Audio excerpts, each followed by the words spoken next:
Bien, bonjour à toutes et à tous, bienvenue à cette nouvelle vidéo de révision, toujours. On arrive à la série 5 qui traitera à la fois de la contrainte budgétaire, mais aussi de l'équilibre du consommateur, c'est-à-dire la recherche et la détermination de la combinaison optimale. Très bien. Alors, quand on parle de contrainte budgétaire, qu'est-ce qu'on entend? Eh bien, on entend en fait que le consommateur ne peut pas tout acheter. Donc, il est limité, ça veut dire qu'il est contraint par son budget. Il a un revenu qu'il ne peut pas dépasser, ok? Et en même temps, il ne peut pas, comment dirais-je, dépenser moins que son revenu. Donc, ni plus ni moins. Hein. Donc, s'il a un revenu de 3000 dirhams, il doit le dépenser dans sa totalité. Donc, il peut pas dépenser 4000, 5000 parce qu'il ne peut pas emprunter de l'argent, absence de crédit. Il ne peut pas dépenser moins de 3000 dirhams parce que, justement, il n'a pas le droit d'économiser. D'accord? Donc, absence de crédit, absence d'épargne. Cela implique que la contrainte budgétaire, eh bien, il y a égalité entre le revenu et la dépense. Ok? Le revenu est égal à la dépense. Donc, si j'ai 3000 dirhams de revenus, de salaire, eh bien, je vais dépenser exactement 3000 dirhams. Alors, avec cette contrainte budgétaire que le consommateur doit respecter obligatoirement, eh bien, il va aller chercher le maximum de satisfaction. C'est-à-dire, il va chercher à satisfaire le maximum de besoins. Donc, on dit qu'il va chercher à maximiser son utilité, sa satisfaction sous la contrainte budgétaire. C'est-à-dire tout en respectant cette égalité entre le revenu et la dépense. Donc, je reprends, j'ai 3000 dirhams, ok. Donc, par conséquent, bien sûr, je peux pas tout acheter, donc je dois faire des choix. Quels sont les biens que j'ai intérêt à consommer? Quels sont les besoins que j'ai intérêt à satisfaire? De manière à avoir le maximum de satisfaction avec ces 3000 dirhams. D'accord? Ou si je prends un autre revenu, 10 000 dirhams. Donc, comment je peux avoir ou satisfaire le maximum de besoins avec 5000 dirhams? Et ainsi de suite. D'accord? Alors, pour résoudre justement donc cet équilibre, donc comment trouver l'équilibre entre mon revenu qui est égal à 3000 dirhams et la satisfaction du maximum de besoins? Eh bien, c'est ce qu'on va justement voir à travers les exercices, c'est-à-dire déterminer combien je dois acheter de chaque bien, d'accord, ou combien je dois satisfaire de chaque besoin. Alors bien sûr, donc pour la mathématisation du problème et sa résolution, eh bien on travaille sur les biens et services, qui veut dire bien sûr que si j'achète un bien X ou un bien Y, ça permet de satisfaire un besoin forcément, d'accord. Et donc le problème du choix du consommateur revient à déterminer quoi? Combien de quantité je vais acheter, d'accord, de chaque bien. Alors, bien sûr, il y a plusieurs biens en économie. Pour simplifier, on va raisonner uniquement sur deux biens, hein, pour la simplification du traitement mathématique. Et donc, la question à laquelle on va répondre dans ces exercices, c'est à quoi est égale c'est-à-dire la meilleure quantité de X, la meilleure quantité de Y, d'accord, ce qu'on appelle les quantités optimales, qui permettent de respecter à la fois donc la contrainte budgétaire, c'est-à-dire l'égalité entre le revenu et la dépense, mais aussi atteindre le maximum, c'est-à-dire l'objectif, hein, maximiser la satisfaction du consommateur. Voilà en gros hein, donc la problématique et l'objectif auquel on va s'attaquer à travers ces exercices. On va commencer, si vous le voulez bien, par le premier exercice. Enfin, les deux premiers exercices, ils traitent de la contrainte budgétaire et les deux derniers vont nous permettre de déterminer ou de résoudre le problème du choix du consommateur, c'est-à-dire à quoi est égal X étoile, Y étoile. Très bien. Alors, série 5. Exercice 1. Donc, je vais vous montrer, bien sûr, d'abord l'énoncé et après, on va corriger tout ça. Très bien. Alors, vous avez des paniers qui portent sur les consommations du bien X et Y. Donc, vous avez dit 5, 5, 10, 4, 7, 8, 4, 5, 5 et 2, 3. Okay. Alors, représentez l'ensemble de consommation. Ok, donc je souligne l'ensemble de consommation et les 6 paniers, d'accord, 6 biens dessus. Donc, on va graphiquement dessiner l'ensemble de consommation et y inclure, si vous voulez, hein, donc y représenter les 6 combinaisons qu'on a ici. D'accord. Très bien. Alors, pour rappel, l'ensemble de consommation, c'est quoi? C'est l'ensemble des paniers, ok, qui ont un sens économique en réalité. D'accord. C'est l'ensemble des combinaisons possibles pour le consommateur possibles, hein, je dis, et qui respectent bien sûr le sens économique. Ça veut dire quoi? Ça veut dire qu'ils ne contiennent pas des quantités négatives. C'est ce qu'on a expliqué dans le cours magistral, si vous vous rappelez très bien. Et donc, on élimine tous les paniers qui ont des quantités négatives. De toute façon, ça n'a pas de sens économique. Donc, qu'est-ce qui reste? Uniquement l'ensemble des paniers qui ont une quantité soit égale à 0, que ce soit X ou Y d'ailleurs, ou des quantités qui sont strictement positives. Donc là, vous remarquez avec les paniers que j'ai ici, donc toutes les quantités de X et Y elles sont strictement positives. Donc il appartient bien sûr à l'ensemble de consommation. Alors, je rappelle, hein, donc l'ensemble de consommation, donc c'est l'ensemble des combinaisons possibles pour, bien sûr, le consommateur, tel que, ok, X est supérieur ou égal à 0, Y supérieur ou égal à 0. D'accord? Donc, on va retenir uniquement les combinaisons pour lesquelles les quantités du bien X soit égales à 0, soit positives. Pareil pour Y, bien sûr. Okay? Très bien. Alors, graphiquement,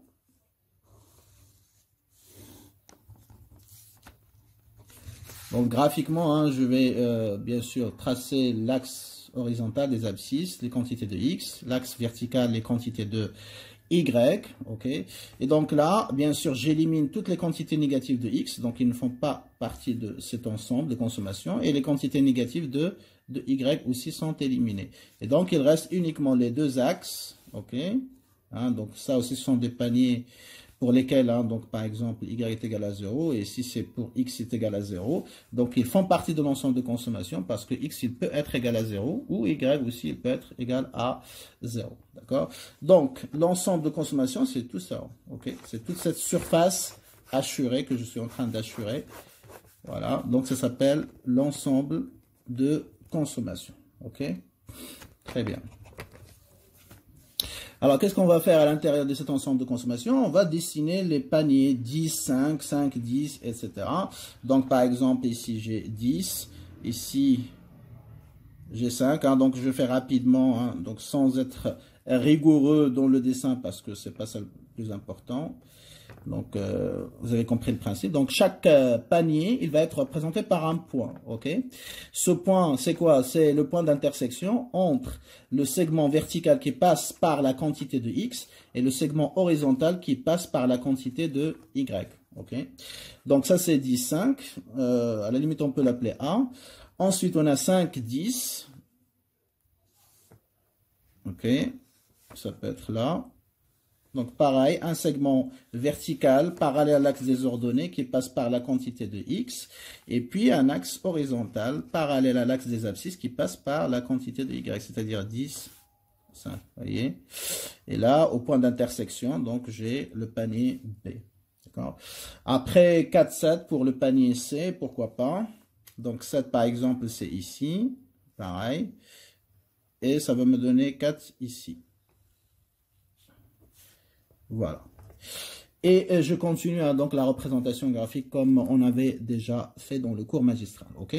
Très bien. Donc, ces paniers-là, bien sûr, il appartient à l'ensemble de consommation parce que leur quantité de X et de Y, ils sont positifs, strictement positifs. D'accord? Très bien. Alors, deuxième question.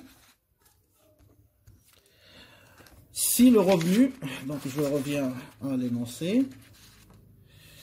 Alors, si le revenu est de 30 dirhams et si le prix des biens XY sont, donc le revenu est égal à 30, donc R est égal à 30, si le prix du bien X et Y sont respectivement, donc quand vous avez le mot respectivement, ça veut dire dans l'ordre, ok? Ça veut dire quoi? Ça veut dire que le premier chiffre, il correspond à la première variable, c'est-à-dire le prix du bien X, ok? C'est déjà écrit, mais bon, parfois, vous n'avez pas PX, on va vous dire juste les prix des biens sont égaux respectivement à. Et là, j'ai une anecdote un petit peu amusante. Lors d'un examen des années précédentes, j'avais écrit dans l'énoncé, les prix des biens XY sont égaux respectivement à, par exemple, 2, 5, ok? Et il y avait des étudiants qui me demandaient, mais monsieur, il y a une erreur dans la question parce que vous avez écrit égaux. Donc, égaux, ça veut dire que c'est la même valeur pour Px et Py.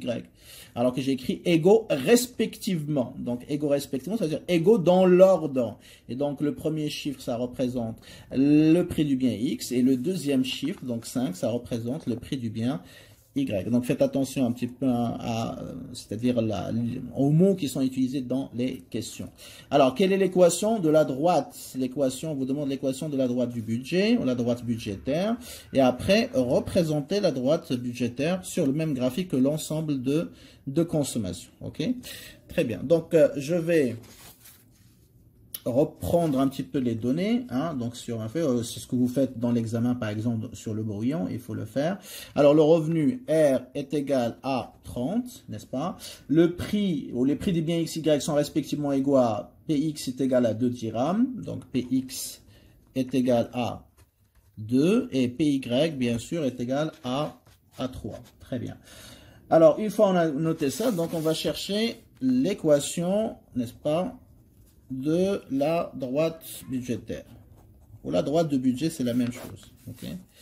Alors, l'équation de la droite budgétaire, elle s'écrit toujours, hein, avant de faire les calculs, je rappelle la formule, hein, c'est obligatoire lors de l'examen, hein, donc lorsque vous allez écrire vos réponses sur vos copies d'examen, il faut toujours justifier et les formules, ça fait partie de la justification. Donc, il s'écrit comme suit. Ok. Alors, donc, l'équation de la droite budgétaire, c'est un petit peu comme l'équation de la courbe d'indifférence. Ça permet d'établir la relation entre X et Y, d'accord, et de manière à représenter l'ensemble des combinaisons, d'accord, qui ont le même niveau de dépenses ou qui ont le même niveau ou qu'on peut acheter avec le même niveau de revenu. C'est comme la courbe d'indifférence, c'est l'ensemble des combinaisons qui donnent le même niveau de satisfaction. Eh bien, la droite budgétaire, c'est l'ensemble des combinaisons, d'accord, qu'on peut acheter avec le même budget. D'accord, si j'ai un budget de 100 dirhams, donc je vais chercher toutes les combinaisons que je peux acheter avec 100 dirhams. Si j'ai un budget de 1000 dirhams, je vais chercher, ou la droite budgétaire qui représente 1000 dirhams, il va être composé, d'accord, l'ensemble des combinaisons que je peux acheter avec 1000 dirhams, et ainsi de suite. Donc, pour trouver toutes ces combinaisons, on a besoin d'une équation qui met, qui établit un lien entre X et Y. Alors, Y, de manière générale, est égal à moins Px sur Py fois X plus R sur Py. Voilà la relation générale. Okay. Très bien. Après, il suffit juste de remplacer. Vous n'avez rien de spécial. Alors, je rappelle, hein, donc moins Px sur Py, tout ça, c'est la pente. Avec le moins, ok. X, c'est la quantité du bien X.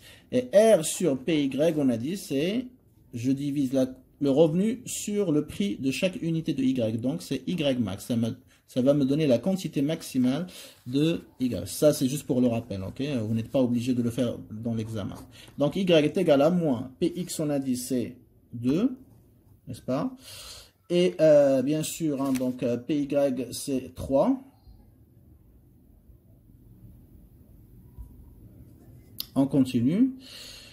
Alors, moins 2, pardon, c'est pas 3, qu'est-ce que je raconte? 5, excusez-moi. Donc, dans l'énoncé, on a 5 dirhams, d'accord? Donc, c'est moins 2 sur 5, bien sûr. X plus R, c'est-à-dire 30 sur PY. PY, toujours 5. Donc là, je peux encore simplifier si vous voulez, hein, donc par 5 ici. Donc ça fait moins de 5x. Évitez de mettre 0,4, ça n'a pas d'intérêt. Donc vous laissez la fraction, c'est toujours plus facile à simplifier. 30 divisé par 5, ça fait 6 bien sûr. Okay. Donc ça nous fait moins 2 sur 5, x plus 6. Voilà l'équation de la droite budgétaire. Donc la pente, hein, juste pour le rappel, la pente est égale à, de la droite budgétaire bien sûr, est égale à moins 2 cinquièmes. C'est-à-dire, si je voudrais augmenter x d'une unité, toujours la même interprétation, il faut baisser y de 0,4 unités, afin que le budget reste inchangé, c'est-à-dire constant. ok. Et Y max ici, bien sûr, la quantité maximale que je peux acheter avec 30 dirhams du bien Y, c'est 6. 30 divisé par 5, ça fait 6. Voilà. Très bien. Alors, on a notre équation de la droite budgétaire. On peut la représenter graphiquement. Alors, pour la représentation graphique, donc vous connaissez maintenant, hein, à travers les applications qu'on a déjà fait dans le cours magistral, représentation graphique, donc droite budgétaire, j'ai besoin de 2 points seulement. Ok. Quels sont ces 2 points? Ben, l'ordonnée à l'origine et l'ordonnée à l'abscisse. Comment je peux obtenir ces 2 points extrêmes?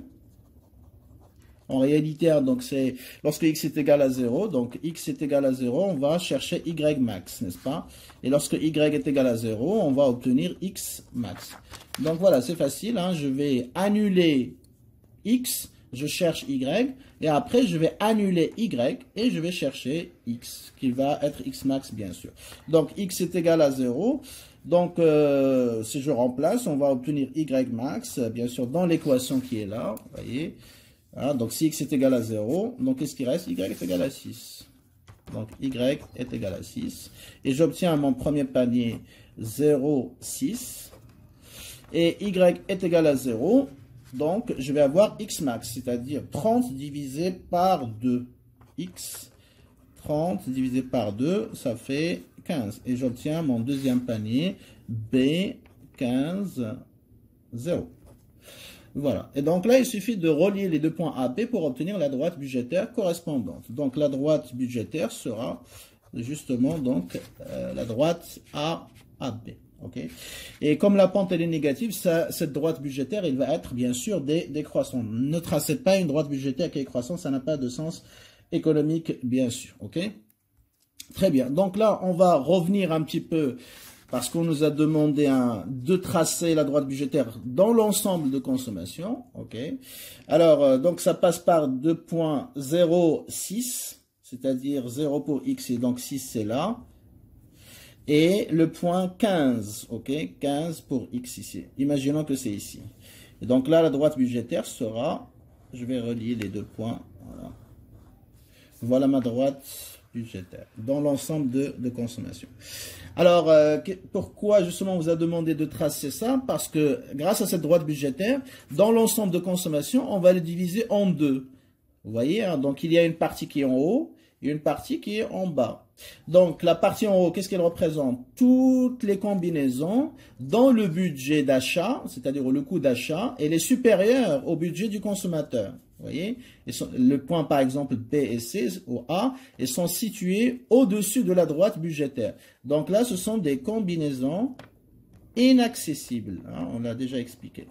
Inaccessibles. Ça veut dire quoi? Ça veut dire que leur coût d'achat, qu'on appelle la dépense, ce qu'on dépense pour acheter ces paniers, elle est supérieur au revenu. Okay?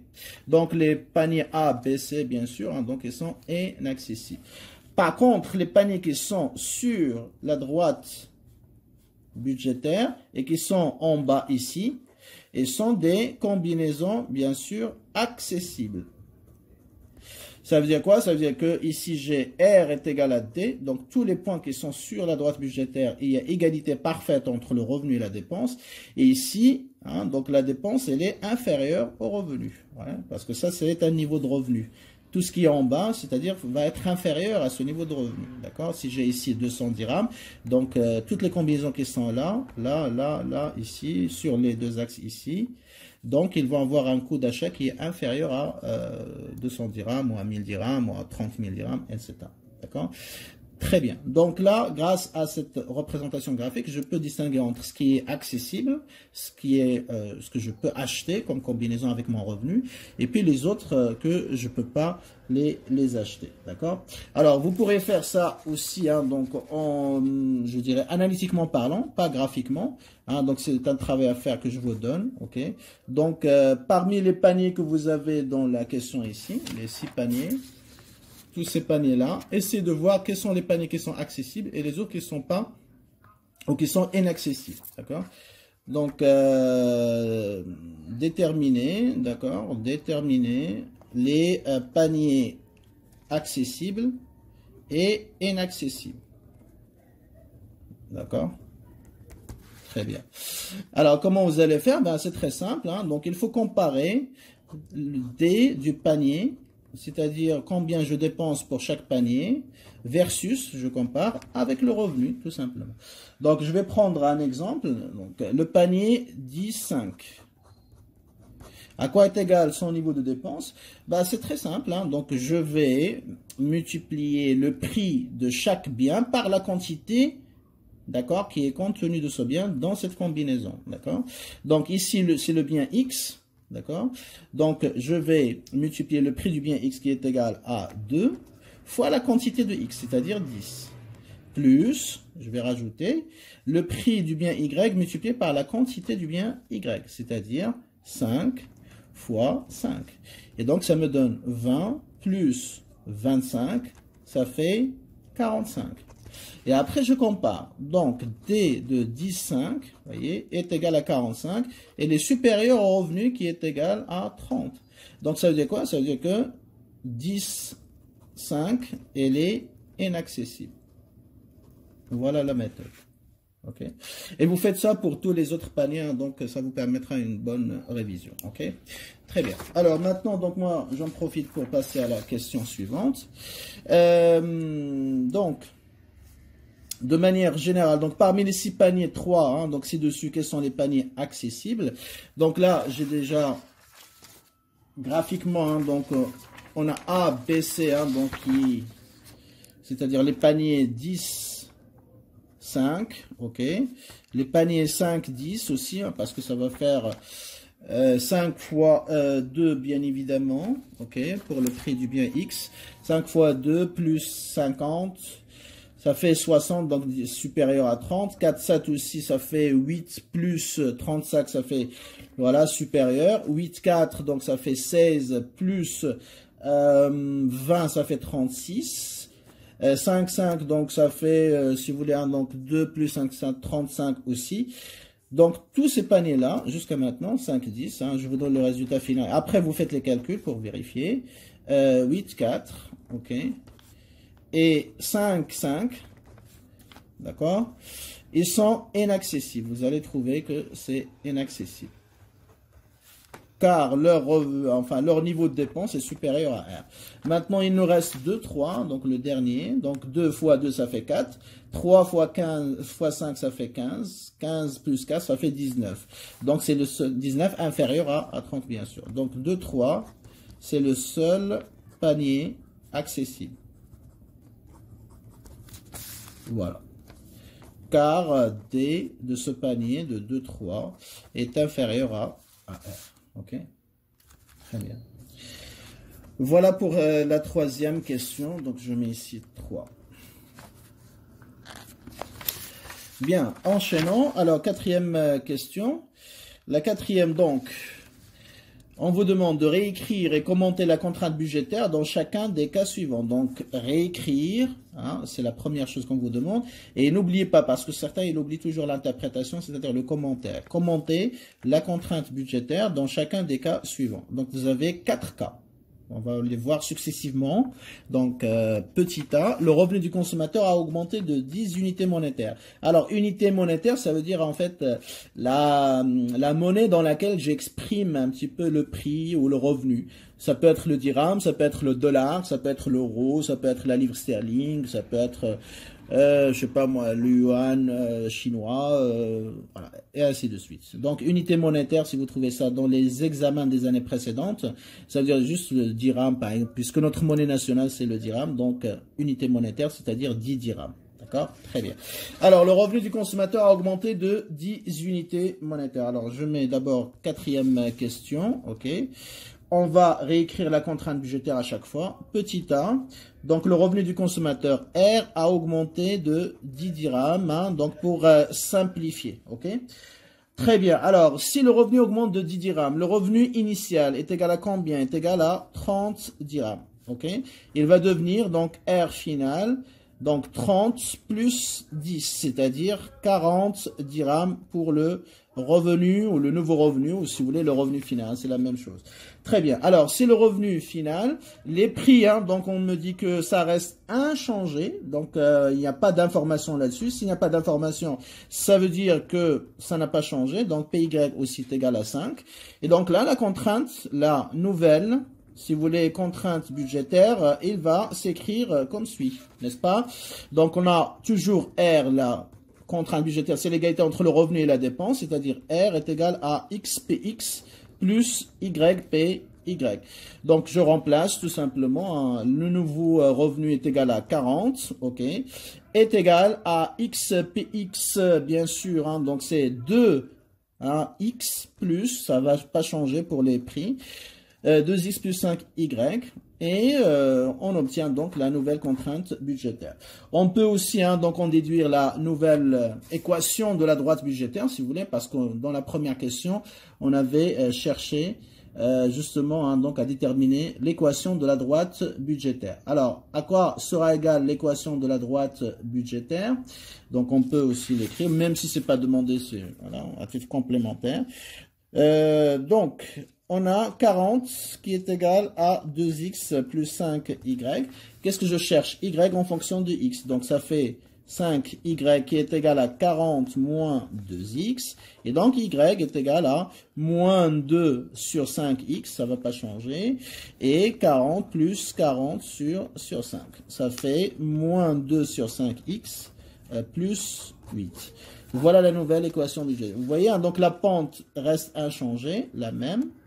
Hein, et qu'est-ce qui a changé? C'est Y max, bien sûr. Vous voyez. Donc on avait 6 au départ, maintenant c'est 8. Alors, qu'est-ce que vous remarquez ici? Les prix, hein, donc inchangés. Et lorsque les prix sont inchangés, l'augmentation du revenu, il se traduit par quoi? Par une augmentation, bien sûr, de la consommation de biens X et la consommation du bien Y. Ça veut dire quoi? Je vais avoir un déplacement. Là, je fais aussi le rappel. Un déplacement de la droite budgétaire. Donc, si vous essayez de le faire, hein, donc comme ça vous fera une bonne révision. Essayez de représenter la nouvelle droite budgétaire, d'accord? Et là, vous allez avoir déplacement de la droite budgétaire de manière parallèle, puisque la pente est la même, parallèle. Vers où? Vers la droite. Ou vers le haut, c'est la même chose. Donc, vers le haut, vers la droite, ce qui traduit une augmentation de X et une augmentation de Y. OK? Voilà. Donc, on a vu ça dans la statistique comparative. Lorsque le revenu augmente, eh bien, et les prix restent inchangés, le consommateur, il a plus de pouvoir d'achat, et donc il peut acheter plus de X et plus de Y, et donc sa droite budgétaire va se déplacer vers la droite, vers le haut, vers la droite, ce qui implique bien sûr un élargissement de l'ensemble des combinaisons accessibles, ok? Ce qui était peut-être très cher au départ, il va devenir moins cher et le consommateur peut les acquérir, d'accord? Très bien, voilà pour la première situation. Petit b, on vous dit que le prix du bien X a augmenté de 100%, ok? Le revenu est resté le même et PY aussi reste le même. Donc, si vous vous rappelez un petit peu ce qu'on a fait dans le cours, si le prix d'un seul bien augmente, alors que le revenu du consommateur et le prix de l'autre bien restent inchangés, qu'est-ce qui se passe? Si le prix du bien X augmente, le bien X il va devenir plus cher, n'est-ce pas? S'il devient plus cher, ben, le consommateur, son revenu, il est le même, donc il va acheter moins. Donc, ça veut dire que la quantité qu'il peut acheter uniquement du bien X, il va baisser. Donc, il va se déplacer vers la gauche. Donc, la droite budgétaire, alors que la quantité de Y va rester inchangée. Donc, la quantité du bien Y étant inchangée, la droite budgétaire va se déplacer vers l'intérieur. Il va faire une rotation vers l'intérieur. Très bien. Donc, là, bien sûr, la pente va changer, puisque on a PX sur PY, donc PX, elle a changé, donc PX sur PY va changer aussi. Mais la quantité du bien Y, comme on a dit, puisque le prix a changé, donc il va rester là. Très bien. Alors, la nouvelle contrainte budgétaire, donc on a toujours 30, le revenu initial, qui est égal à 2X. Alors, a augmenté de 100%, ça veut dire quoi? Ça veut dire qu'il a doublé. Hein? Donc, je prends PX plus 100% de PX c'est-à-dire un autre px, donc ça fait px plus px, donc 2px. Donc, on double le prix. Chaque fois que vous avez une augmentation de 100%, ça veut dire qu'on double le prix. Donc, au lieu d'avoir 2 dirhams, je vais avoir 2 fois 2, ça veut dire 4 dirhams. Donc, ça fait 4x. Le prix du bien Y reste inchangé. Vous voyez? Et donc là, la nouvelle équation de la droite budgétaire. Donc, on aura 5Y qui est égal à 30 moins 4x. Et Y sera égal à moins 4 sur 5, x plus 30 sur 5. Donc, ça veut dire quoi? Ça veut dire que je vais avoir moins 4 sur 5 plus 6. Voilà la nouvelle équation de la droite budgétaire. Donc, si vous voulez représenter la nouvelle droite budgétaire, vous devez utiliser donc cette nouvelle équation. Qu'est-ce que vous remarquez? C'est x. Qu'est-ce que vous remarquez? Eh bien, la pente, il a changé. Donc, on avait moins 2 sur 5 ici. Elle devient moins 4 sur 5. La quantité, bien sûr, de x, enfin de y max, il est toujours inchangé par rapport à la situation initiale, c'est-à-dire toujours égal à 6. C'est ce qu'on a expliqué. Et donc là, lorsque Px augmente, R constant, n'est-ce pas? Py constant. Dans ce cas-là, la droite budgétaire va effectuer, d'accord, une rotation, donc ça veut dire qu'il va tourner, donc rotation, donc ça veut dire tourner, rotation sur elle-même vers l'intérieur ou vers la gauche. Ce qui traduit bien sûr une diminution, une baisse de la consommation du bien X. Ok? Très bien. Alors,